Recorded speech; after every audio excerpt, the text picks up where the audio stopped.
Hello guys, आप लोग कैसे हैं। आज मैं आपको वायुमंडलीय दाब के बारे में हम चर्चा करेंगे। वायुमंडलीय मंडलीय दाब, एटमॉस्फेरिक प्रेशर के बारे में हम चर्चा करेंगे। तो इसका डेफिनेशन क्या होगा। तो वायुमंडलीय दाब पृथ्वी पे हवाओं का दाब है। यह गुरुत्वाकर्षण बल के कारण टिका हुआ है। यह वायु के भार के कारण पृथ्वी पर दबाव डालता है, उसी को हम वायुमंडलीय दाब कहते हैं।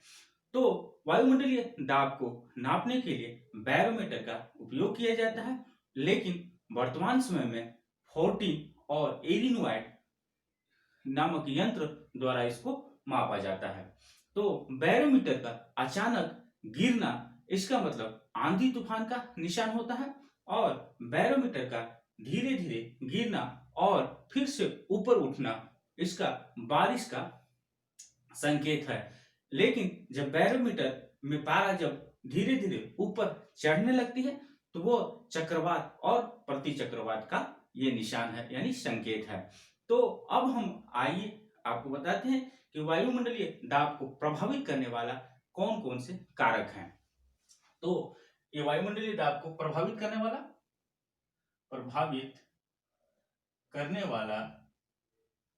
वाला वाला कारक, तो पहला कारक के रूप में हम ले लेते हैं तापमान। तापमान। दूसरा कारक के रूप में ले लेते हैं हम जलवाष्प। जलवाष्प। तीसरा कारक के रूप में लेते हैं समुद्र। समुद्र तल की ऊंचाई। ऊंचाई। चौथा कारक हम ले लेते हैं गुरुत्वाकर्षण बल। गुरुत्वाकर्षण बल। और पांचवा कारक होगा पृथ्वी की दैनिक गति। एक एक ये जो कारक हैं, एक एक कारक के बारे में हम चर्चा करेंगे। तो पहला कारक के रूप में हम तापमान को ले लेते हैं।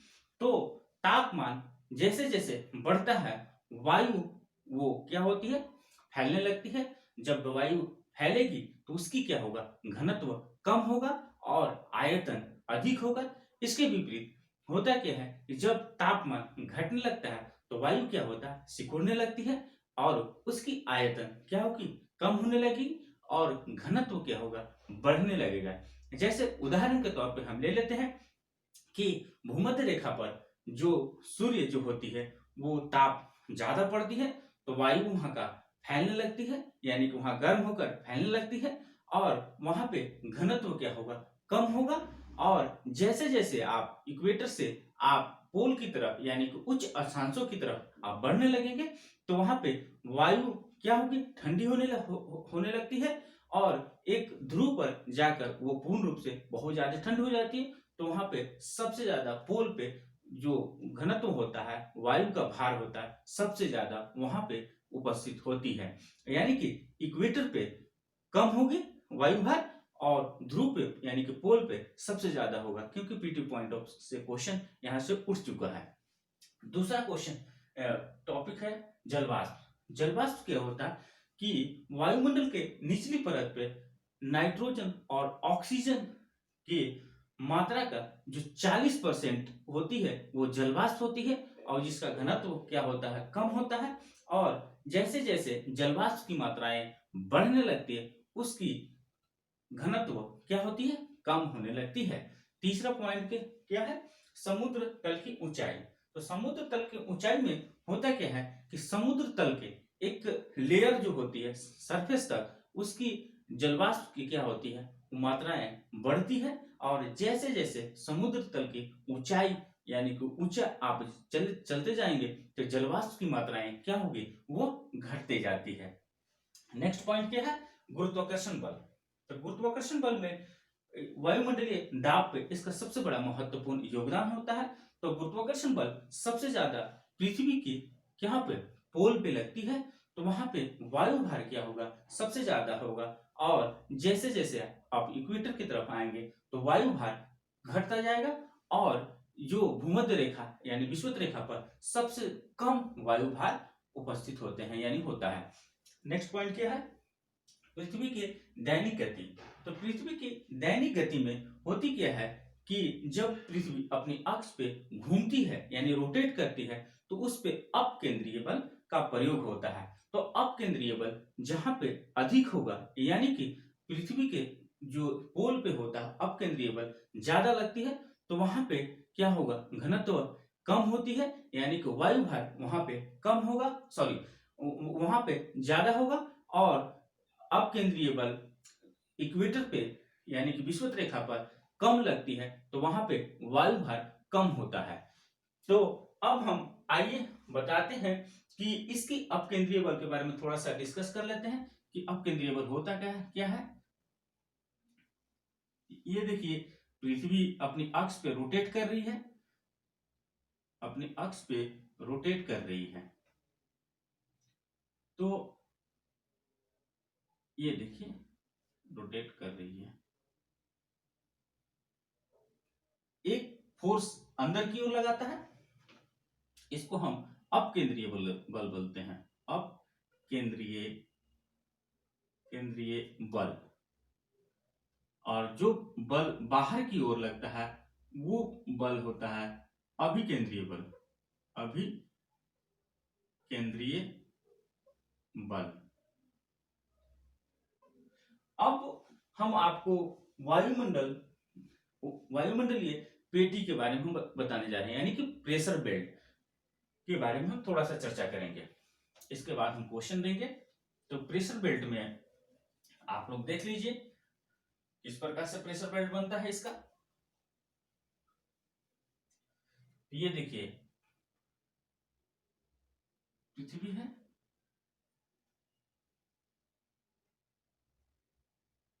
Zero degree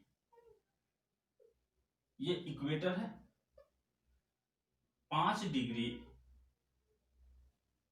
north, 5 degree north और 5 डिग्री साउथ। तो ये क्या होगा, टेम्परेट, ये हुआ ट्रॉपिकल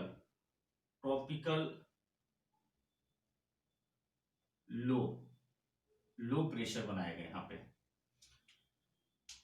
अब देखिए 30 से 35 डिग्री जो होती है, 30 से 35 डिग्री, 30 से 35 डिग्री ये हो गया नॉर्थ, ये भी हो गया नॉर्थ। तो ये हो गया सब ट्रॉपिकल हाई प्रेशर बनाएगा। अब देखिए 60 से 65 डिग्री, 60 से 65 डिग्री ये हो गया टेम्परेट